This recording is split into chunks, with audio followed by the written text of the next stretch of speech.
அமித்ஷா வர இருக்கிறார் மற்றும் ராஜ்நாத் சிங் வர இருக்கிறார், நிதின் கட்கரி வர இருக்கிறார்கள், மத்திய அரசாங்கத்தில் இருக்கக்கூடிய சீனியர் அமைச்சர்கள் வர இருக்கிறார்கள், யோகி ஆதித்யநாத் வர இருக்கிறார். இதெல்லாம் வைத்து பார்த்தால் கண்டிப்பாக திராவிட முன்னேற்ற கழகத்தை வேரோடு புரிங்கி எறிவேன் என்று சொன்னாரே அமித்ஷா, அதற்கு உறுதுணையாக இருப்பதாக 7 மாநில மாநாடுகள் போடுறாங்க. அதற்கான தேதிகள் குறிப்பாகிவிட்டது. பல தலைவர்கள் வர ஆரம்பித்து விடுவார்கள். இது ஒரு புது கலக்கத்தை கொடுக்கும்.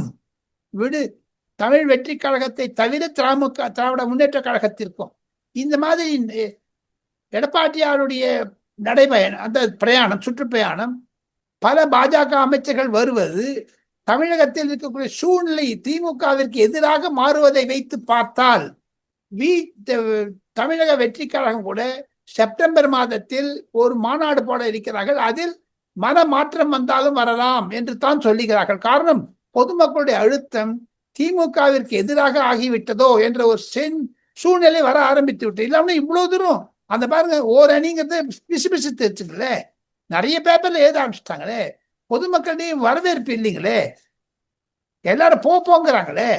இப்ப திமுக பேச்சாளர்கள் கூட தமிழக ஊடகங்களில் வரும்பொழுது முன்ன இருந்து ஒரு வேகம் இல்லைங்க, பயந்து இருக்காங்க சார். அவங்க எனக்கு தோத்து போடுவாங்க ஒரு பயம் இருக்குது உள்ள. அதுக்காக தான் கோயில் கோயிலா போறாங்க.